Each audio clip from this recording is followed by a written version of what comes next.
दोस्तों नमस्कार। आजकल देश कहां से चल रहा है? आजकल देश पटना से चल रहा है। पटना के गांधी मैदान और उस गांधी मैदान के ठीक बगल में पटना का सबसे बड़ा होटल मौर्या होटल, वहीं पर देश के गृह मंत्री अमित शाह का डेरा है। इस वक्त बिहार में चुनाव हैं और इस चुनाव का मतलब दिल्ली के लिए कितना महत्वपूर्ण है, अब यह बताने की जरूरत होनी नहीं चाहिए, क्योंकि दिल्ली के नौकरशाहों की आवाजाही भी इस होटल में बाखूबी है।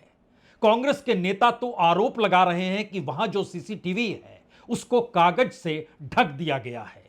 जिस फ्लोर पर है उस फ्लोर पर सीसीटीवी, उस पर रुमाल रख दिया गया है, क्योंकि लोगों की आवाजाही भविष्य में कोई सीसीटीवी खंगाल कर देखना चाहे तो दिखाई ना दे। ऐसा क्या है बिहार के चुनाव और वह भी मौर्या होटल और वह भी गृह मंत्री का डेरा वहां पर लगातार डाले रहना? और इन सब के बीच पूरे बिहार ने जब पहले चरण के वोटिंग में पूरे देश को चौंका दिया और खास तौर से बीजेपी को भी चौंका दिया, तो अब दूसरे चरण से पहले वो चौंकेगी या फिर चेत जाएगी? और ये चेतने की प्रक्रिया है जिसके भीतर एक ऑपरेशन भी चल रहा है। ये ऑपरेशन आप कह सकते हैं दूसरे चरण को लेकर बीजेपी को अपनी सीटें बचानी है, अपने गठबंधन को बचाना है, अन्यथा सब कुछ डूब जाएगा। क्योंकि दूसरा ही तो चरण है जिसमें जाति समीकरण अगर सध गए, मुस्लिम यादव समीकरण यानी एमवाय समीकरण अगर सध गया, हिंदू मुस्लिम के बीच वोट नहीं बटा और इन सब के बीच एआईएमआईएम और जन स्वराज की अगर अपनी अपनी दृष्टि से चल निकली तो फिर क्या होगा? यह एक ऐसी परिस्थिति है जिसमें नीतीश कुमार ने तो अपने तौर पर अपनी पार्टी और अपने वोटरों के लिए घेराबंदी तो 10-10 हजार रुपए महिलाओं को देकर एक बना ली, लेकिन बीजेपी के हाथ में क्या है? और बीजेपी की कमान इस वक्त अमित शाह के हाथ में है। अमित शाह जानते हैं कि जो प्रभाव बिहार चुनाव का पड़ेगा उसमें सब कुछ उन्हीं के कांधे पर आने वाला है, क्योंकि समूची बिसात उन्होंने ही बिछाई। राजनीतिक तौर पर किस राजनीतिक दल को कहां पर खड़ा करना है, किसे कहां बैठाना है, किससे कौन सा समझौता करना है, सब कुछ तो उन्हीं के इशारे पर हुआ है। कम से कम एनडीए के भीतर तो जरूर, और विपक्ष में एक चेतावनी भी रेंगती रही है, आने दीजिए, इस बार फिर जीत कर आएंगे। लेकिन दूसरा चरण वाकई इतना महत्वपूर्ण है। रातों रात खबर मिलती है कि स्थितियां मुश्किल में है और इस दौर में जिन जगहों पर 122 सीटों पर वोट पड़ने हैं, वहां पर आधे से ज्यादा जीत पिछली बार एनडीए को मिली थी और उसमें लगभग 70% जीत बीजेपी को मिली थी। और इस बार अगर वही चीजें डगमगा गई तो फिर क्या होगा? शायद इसीलिए बीजेपी अपनी रणनीति, या कहें गृहमंत्री अमित शाह की रणनीति बीजेपी के लिए जो बन रही है, वो सीमांचल का इलाका हो, वो चंपारण का इलाका हो, वो भागलपुर और बांका का इलाका हो, वो भागलपुर के भीतर पीरपैंती का इलाका हो, संकट गहराया हुआ है। और इस गहराते हुए संकट का मतलब क्या है, इसको जरा शुरू में ही जान लीजिए। गांधी ने इस देश के भीतर अंग्रेजों के खिलाफ जिस जगह से आंदोलन और किसानों को संगठित करके किसान मजदूरों का बिगुल फूंका था, वो चंपारण की जमीन थी। और उस चंपारण की जमीन पर 21 सीटें पश्चिम और पूर्वी चंपारण, यहां पर पिछली बार एनडीए ने 21 में से 17 सीटें जीती थी। इस बार इन 17 में से कम 6 सीटों का संकट गहरा गया है। बीजेपी क्या करे, शाह क्या करें?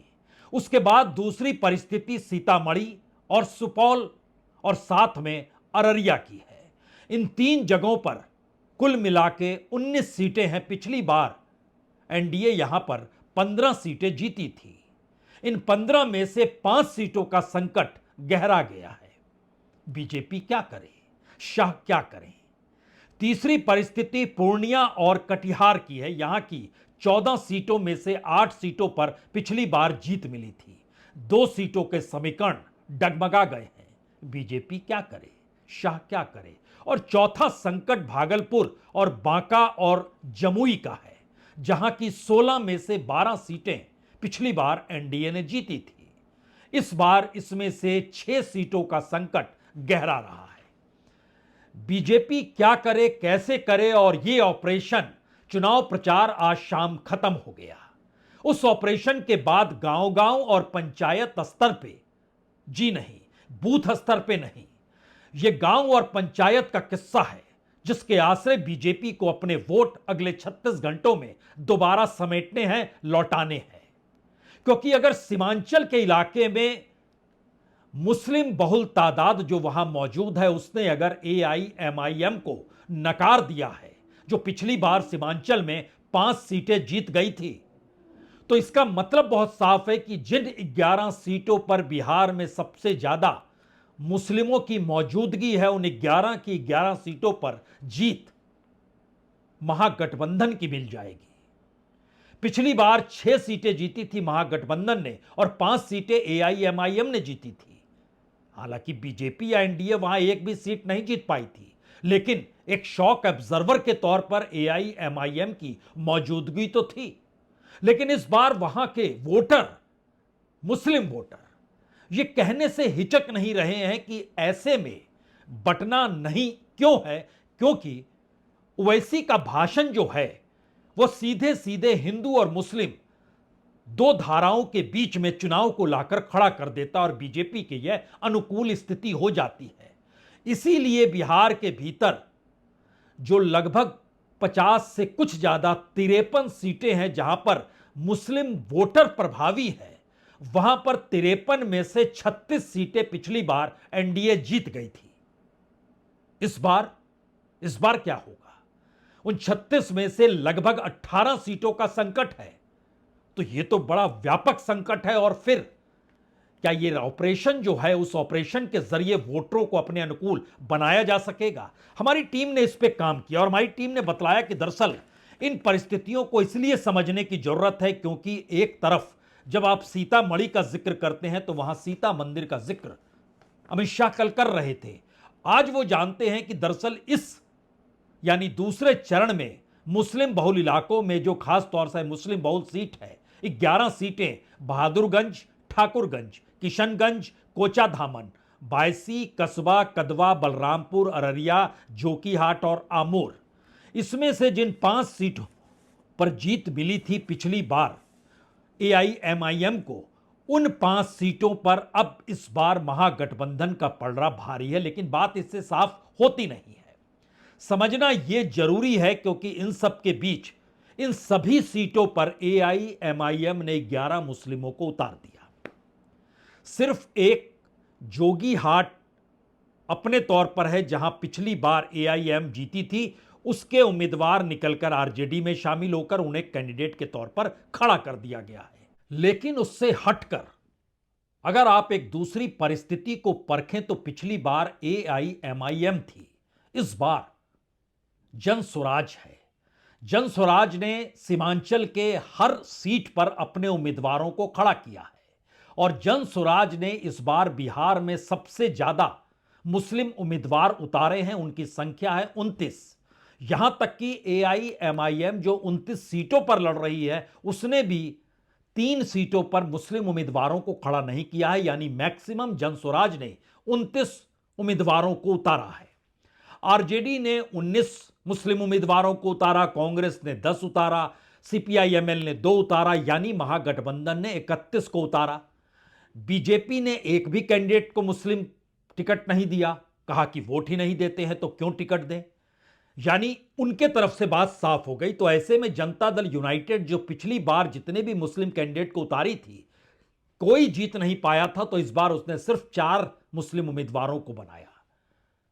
चिराग पासवान की पार्टी ने भी एक मुस्लिम उम्मीदवार को खड़ा किया है, यानी 5 एनडीए के 7 उम्मीदवार मैदान में हैं जो मुस्लिम है।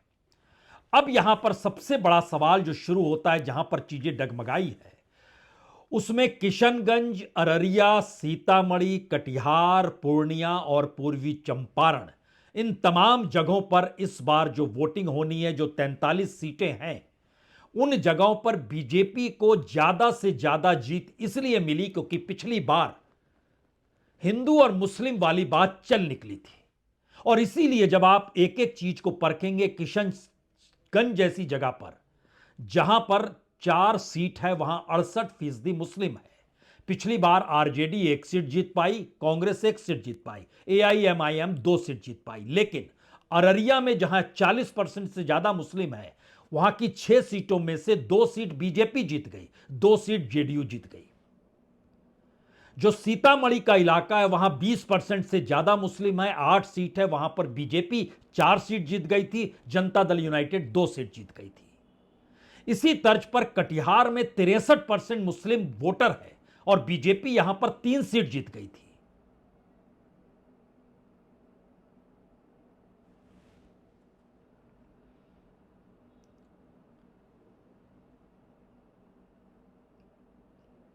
और कमोवेश यही हालात पूर्णिया और पूर्वी चंपारण में भी पिछली बार हुए थे। पूर्णिया में BJP 2 seat, Janata Dal United 2 seat, 7 में से 4 सीट महागठबंधन हार गई, एनडीए जीत गया। और पूर्वी चंपारण में बीजेपी 8 सीटों पर जीती थी, 12 में से 8 seat, Janata Dal United 1 seat.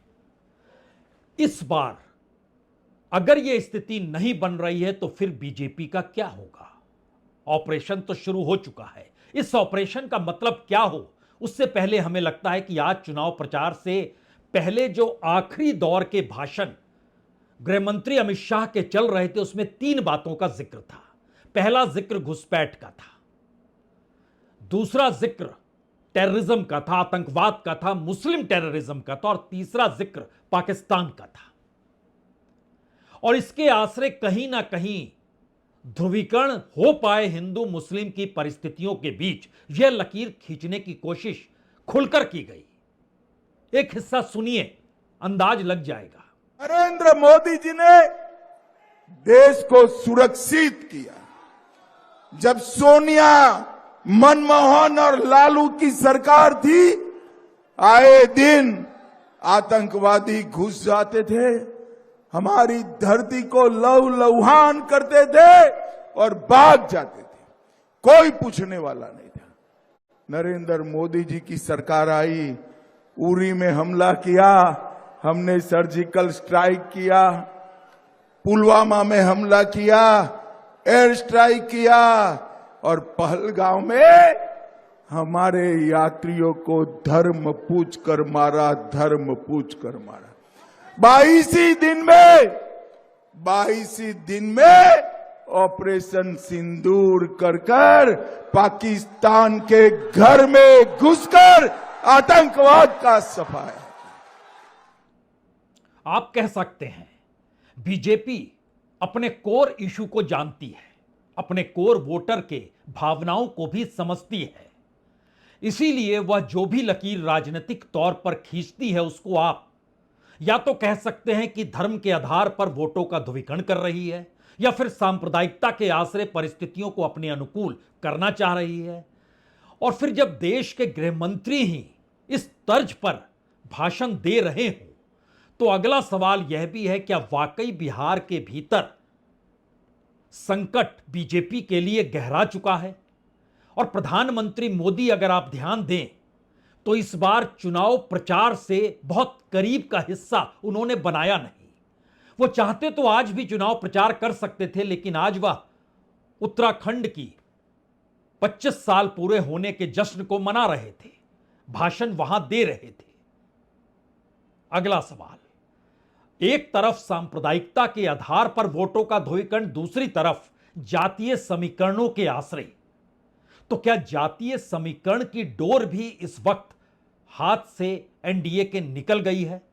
क्योंकि नीतीश कुमार ने जिस राजनीति को साधा है और जिस राजनीति के आश्रय तेजस्वी यादव अपनी पहचान और पकड़ इस चुनाव में बना रहे हैं, दोनों में एक व्यापक अंतर है। व्यापक अंतर का मतलब बहुत साफ होता है, दोनों अपने वोट बैंक को जान रहे हैं, समझ रहे हैं, और आने वाले वक्त में किस राजनीति का विस्तार करते हुए ज्यादा वोट चाहिए, दोनों के 2 अलग अलग रास्ते हैं। पहले तेजस्वी यादव के रास्ते को जरा समझने की कोशिश कीजिए, क्योंकि जातीय समीकरणों के आश्रय वो जानते हैं कि एमवाय समीकरण यानी मुस्लिमों के सामने इस वक्त इसीलिए सिर्फ और सिर्फ तेजस्वी यादव की पार्टी आरजेडी है क्योंकि वो सत्ता में आ रही है। ये मैसेज पहले चरण के बाद से बड़ा हो गया और रैली दर रैली जितनी बड़ी भीड़ तादाद में तेजस्वी के साथ जुड़ रही है, वैसी स्थिति इससे पहले कभी नहीं थी। कभी नहीं थी का मतलब यह है कि भीड़ तो रहती थी, लेकिन हर घर में अगर सरकारी नौकरी की मौजूदगी है तो एक झटके में, एक झटके में जाति समीकरण टूटे और हर किसी को नौकरी चाहिए, वो चाहे अपर कास्ट हो, चाहे पिछड़ा हो, चाहे दलित हो और चाहे वो माइनॉरिटीज हो। तो माइनॉरिटीज वोट बैंक पहले निकल गया, उसके बाद सवाल दलित और पिछड़े का आया, अति पिछड़े का आया। वहां पर भी परिस्थितियां नौकरी की तलाश में आगे बढ़ने लग गई और नौकरियां हर घर को दी जाएंगी। जब यह नारा कमोवेश हर रैली में तेजस्वी यादव लगा रहे हैं तो एक क्षण के लिए जरा जाति समीकरण के आश्रय बिहार चलेगा। यह कम से कम जब उम्मीदवारों को खड़ा किया जा रहा था उस वक्त किसी ने नहीं सोचा था कि नौकरी का मसला इतना बड़ा हो जाएगा। और शायद इसीलिए जिन 122 सीटों पर 11 तारीख को वोटिंग होनी है, उनमें से 32 सीटें ऐसी है जहां सीधे सीधे वो एनडीए का उम्मीदवार हो या महागठबंधन का उम्मीदवार हो, दोनों की जाति एक है। मसलन यादव नरपतगंज, बेलहर, बेलागंज, नवादा, चारों जगहों पर यादव आमने सामने हैं। एक तरफ एनडीए का, दूसरी तरफ महागठबंधन का। ब्राह्मण भी नरकटियागंज और बेनीपट्टी में आमने सामने हैं। धनुक समाज फुलपरास, सिकटी, रुपौली में आमने सामने है। पासवान कोड़ा, पिरपैंती, बोधगया आमने सामने है। राजपूत वर्सेस राजपूत, रामगढ़, औरंगाबाद, वजीरगंज आमने सामने है। मुसहर जाति बाराचट्टी, सिकंदरा, रानीगंज आमने सामने है। वैश्य समाज मोतिहारी, कटिहार आमने सामने है। यानी 32 सीटें ऐसी है जहां पर जातियां बटेंगी या जातियां एक साथ जुड़ेंगी। और यही वो सवाल है जो इस वक्त एनडीए के भीतर हड़कंप मचाए हुए है, क्योंकि जिन 32 सीटों का हम जिक्र कर रहे हैं उसमें कमोवेश 18 सीटें पिछली बार एनडीए ने जीती थी। इस बार वहां पर अगर जाति के हिसाब से वोट नहीं बटे और जातीय समीकरण अगर नौकरी के आश्रय टूट गए तब क्या होगा। शायद ये एक ऐसी परिस्थिति है जो पहली बार खुलकर सामने आ रही है। इसमें हमें लगता है एक जिक्र भागलपुर का जरूर करना चाहिए। भागलपुर की 7 में से 5 सीटों पर पिछली बार एनडीए जीती थी। 2 सीट महागठबंधन के पास आए थे, लेकिन इस बार 3 सीटें जो बीजेपी जीती थी पिछली बार, तीनों पर उसके सामने संकट है। वो कहलगांव है, वो पिरपैंती है, वह वीरपुर है। पिरपैंती में जो जमीन अडानीज को दी गई वही बड़ा इशू हो गया और उसके अलावे गोपालपुर की सीट जो जनता दल यूनाइटेड जीती थी वहां पर भी संकट है एनडीए के सामने। यानी एक व्यापक परिस्थिति में जाति समीकरण का टूटना, एमवाय का बरकरार रहना, हिंदू मुस्लिम के आधार पे वोट का विभाजन ना हो पाना, ये 3 परिस्थितियां ऐसी है जिसमें एनडीए की 30 से ज्यादा सीटें फंसी हुई हैं या कहें वो पलट रही हैं। और उसको वापस कैसे लेकर आया जाए इस दूसरे चरण के वोटिंग में, इसके लिए जो ऑपरेशन है उस ऑपरेशन का मतलब क्या है अब हम आपको बतलाएंगे। लेकिन उससे पहले हमें लगता है सुनना चाहिए, देखना चाहिए जो तेजस्वी यादव की रैली और उनकी बातों का जिक्र है। आखिरी दिन है चुनाव प्रचार का और इस बार माहौल बहुत अच्छा है। पूरे बिहार की जनता जो है आशीर्वाद दे रही है। इस बार बदलाव के लिए वोट किया है, आगे 11 तारीख को भी करेगी। खानों का जाल बिछे, अच्छा अस्पताल बने, अच्छा स्कूल कॉलेज बने और सबको नौकरी मिले। कॉन्फिडेंस तो झलक रहा है और कॉन्फिडेंस झलकने के पीछे बिहार की जो अपनी सामाजिक आर्थिक परिस्थितियां हैं, पहली बार इस चुनाव में उन परिस्थितियों की साख ही दांव पर है। और साख के दांव पर होने का मतलब यह है कि बिहार सबसे गरीब राज्य है। बिहार के भीतर प्रति व्यक्ति आय इस देश में सबसे कम है। और आपको जानकर हैरत होगी, प्रति व्यक्ति आय बिहार में हर महीने 5,700 रुपए है। जी, यानी उससे ज्यादा उत्तर प्रदेश में 8,700, उससे ज्यादा झारखंड में 9,700, बाकी सभी 10,000 के ऊपर हैं इस देश के भीतर में। जो 10,000 से लेकर 30,000 तक इस देश में राज्य दर राज्य परिवर्तन होता है, लेकिन 5,700 रुपए प्रति महीने प्रति परिवार की कमाई। वहां पर महिलाओं को 10,000 रुपए नीतीश कुमार ने बांट दिए। उस 10,000 रुपए ने कमाल दिखाया बिहार के भीतर में। पहले चरण में बंपर वोटिंग में से साफ आया, नीतीश कुमार यानी जनता दल यूनाइटेड उसे भी भरपूर वोट मिला है। लेकिन बीजेपी कहां है? वोट ट्रांसफर हुआ नहीं बीजेपी में। अब यहां पर जब आप जिस ऑपरेशन का जिक्र है कि अगले 36 घंटों का जो ऑपरेशन है उसके मतलब मायने क्या होंगे, तो उससे पहले नीतीश कुमार को एक क्षण के लिए याद इसलिए कीजिए, जब वो 2005 में आए थे तो 2007 में स्कूल कॉलेज में पढ़ने वाली लड़कियों को उन्होंने साइकिल मुफ्त में दी थी, खास तौर से जो स्कूल में पढ़ती थी।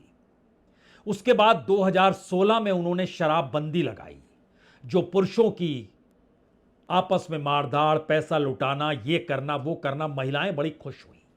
और अब 2025 में 10,000 रुपए बांट दिए। ये मैसेज कहीं ना कहीं बीजेपी को अच्छा लगा है। यानी पंचायत गांव इस बात के लिए जिक्र कर रहे हैं कि जो बूथ लेवल की लड़ाई थी वो अब गांव और पंचायत के भीतर जाकर वोटों को कैसे अपने अनुकूल करेगी, यह चुनौती अब सामने खड़ी है।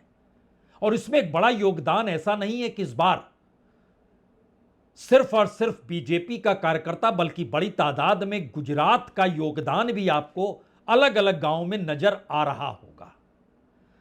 नहीं आ रहा है तो वहां के वोटरों से पूछ लीजिए, वो बताएंगे कि हां ये बिहारी तो नहीं था।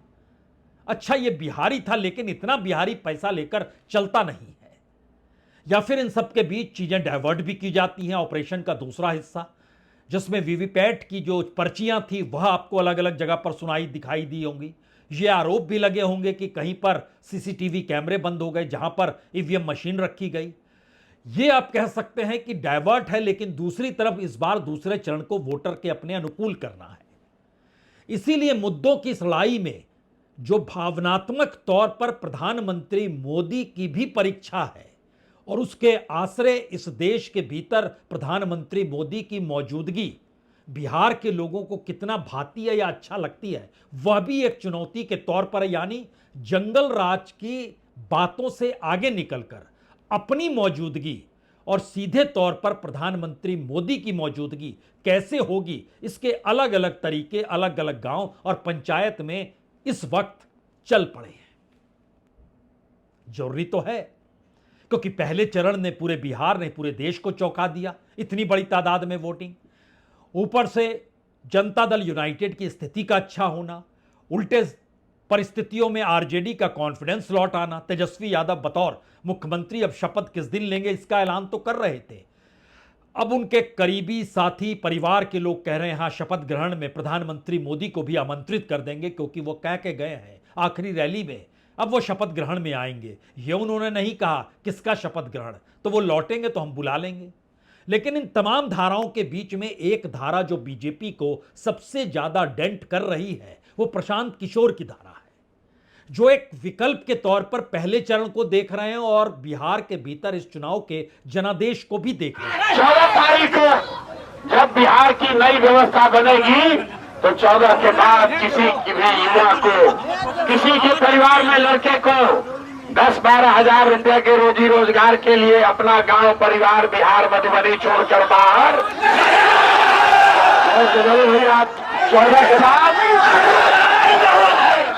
14 के बाद 10-12 हजार रुपए के रोजी रोजगार के लिए बाहर। इसमें दो मत नहीं कि इस बार वोटिंग में युवाओं की भागीदारी, छात्रों की भागीदारी, जेन जी की भागीदारी, प्रवासी मजदूरों की भागीदारी सबसे ज्यादा प्रभावशाली तरीके से उभर कर सामने आई है। यानी महिलाओं की मौजूदगी नीतीश कुमार को जिताती है और दूसरी तरफ युवा हो, जेंजी हो, बेरोजगार युवक हो, मजदूर हो, प्रवासी मजदूर हो, इनकी मौजूदगी अगर एक मुश्त एक वोट बैंक की तर्ज में तब्दील हो चुकी है, वो लड़ाई दो लोगों के बीच में है। एक तरफ तेजस्वी यादव है, दूसरी तरफ प्रशांत किशोर है। तेजस्वी यादव की पॉजिटिविटी इसलिए महत्वपूर्ण है क्योंकि वो मैसेज सत्ता में आने का दे रहे हैं, और प्रशांत किशोर बिहार बदल जाए और ये लोगों की जीत हो जाए और जय बिहार का नारा देते हुए वह उन परिस्थितियों को जीवित करना चाहते हैं जहां पर उनके साथ चाहे बहुमत की संख्या ना हो, लेकिन एक ऐसी परिस्थिति बिहार में बनती चली जाए जहां पर जिसे भी बहुमत में आना होगा उसे प्रशांत किशोर को आगे खड़ा करना ही पड़ेगा। ये वो दो लड़ाई है जिसमें महिलाओं से हटकर बाकी वोट बैंक इन दो दिशाओं में किस दिशा में जाएंगे, शायद यह महत्वपूर्ण है। लेकिन आखिरी सवाल सबसे महत्वपूर्ण है। यह आखिरी सवाल सीधे सीधे एनडीए से जुड़ा है, बीजेपी से जुड़ा है, गृहमंत्री अमित शाह से जुड़ा है, आने वाले वक्त में बीजेपी की राजनीतिक स्ट्रेटजी से जुड़ा है और संभवतः यह भविष्य की राजनीति को भी तय करने वाला है।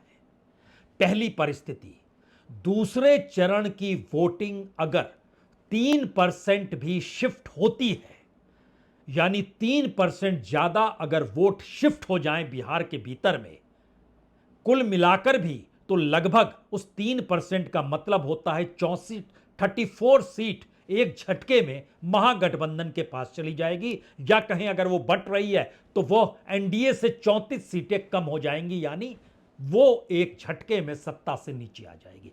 सिर्फ 3% वोट का खेल है। दूसरा सवाल, अगर यह शिफ्ट हो रहा है वोट का और इस वोट के शिफ्ट होने के बाद अभी भी अलग अलग ग्रुप अपने अपने सवालों में उलझे हुए हैं, तो 3 सवाल तो वाकई महत्वपूर्ण है उसके भीतर के। चिराग पासवान इस दौड़ में कहां पर है, जीतन राम मांझी इस दौड़ में कहां पर है, उपेंद्र कुशवाहा इस दौर में कहां पर है, लेफ्ट इस दौर में कहां पर है। और यह सवाल इसलिए बड़ा है क्योंकि ध्यान दीजिए, बिहार के भीतर के 2 प्लेयर और राष्ट्रीय तौर पर 2 प्लेयर, कांग्रेस और बीजेपी, नीतीश कुमार और तेजस्वी यादव, यह लड़ाई आखिर में उन 4 दृष्टि के हिसाब से चल पड़ी है जिसमें तेजस्वी और राहुल तो एक साथ नजर आ रहे हैं, लेकिन जनता दल यूनाइटेड और बीजेपी के बीच जो तालमेल बिखरा है, नीतीश कुमार को मुख्यमंत्री बनाए ना बनाए तय बाद में होगा, पहले होगा, अब की बार नीतीश सरकार या एनडीए सरकार, इन चीजों ने उलझन भरी परिस्थिति में एक मैसेज बिहार के भीतर बीजेपी के लिए नेगेटिव दे दिया। और नेगेटिव इसलिए भी वो बड़ा हो गया क्योंकि उनके पास अपना कोई चेहरा बिहार का क्रेडिबिलिटी के साथ नहीं, साख के साथ नहीं। जो 2 डिप्टी सीएम हैं, दोनों अपने अपने चुनाव क्षेत्र में नाजुक स्थिति में पहले राउंड में ही पहुंच चुके हैं। तो बीजेपी की पूरी स्ट्रेटजी जो बनाई गई, उसकी सीधी उंगली इस वक्त गृहमंत्री अमित शाह के इर्द गिर्द है। और तीसरा सवाल उस आखिरी दौर की स्ट्रेटजी और ऑपरेशन का होता है जो बीजेपी अपने तौर पर करती रही है या नहीं करती रही है, यह तो बहुत दूर की बात है, लेकिन चुनाव के बाद वो करती है यह तो हर कोई जानता है, कैसे खरीद फरोख्त होती है, पार्टी कैसे टूटते हैं। लेकिन चुनाव से पहले चरण की वोटिंग चौंका जाए और दूसरे चरण को अपने अनुकूल कर लिया जाए, इस ऑपरेशन की गतिविधियां जनादेश के वक्त कैसे नजर आएगी, वह गृहमंत्री अमित शाह की अपनी राजनीतिक जमीन, अपनी क्रेडिबिलिटी और उनका जो दावा है कि प्रधानमंत्री मोदी के बाद दूसरे नंबर पर वही है, शायद सब कुछ उस पर टिका है। और उसके साथ ही बीजेपी के भीतर किसे अध्यक्ष होना है, सब कुछ उस पर आकर खड़ा हो गया है। यानी तीसरा सवाल, बीजेपी के भीतर चेक एंड बैलेंस जो पावर का है, उसको लेकर लड़ाई बिहार के दूसरे चरण की वोटिंग पर जाकर टिक चुकी है। और आखिरी सवाल तो यही है, इस वक्त देश पटना से चल रहा है। पटना के गांधी मैदान, मौर्या होटल और वहां पर शानदार स्वीट में गृहमंत्री अमित शाह की मौजूदगी, नौकरशाही की आवाजाही, देश पर पैनी नजर और इन सब के बीच चुनाव परिणामों को लेकर भी मशक्कत करती हुई मशीनरी कोई आसान काम नहीं है। इस वक्त इस देश की पॉलिटिकल राजधानी पटना का गांधी मैदान से सटा हुआ मौर्या होटल है। बहुत बहुत शुक्रिया, बहुत बहुत शुक्रिया।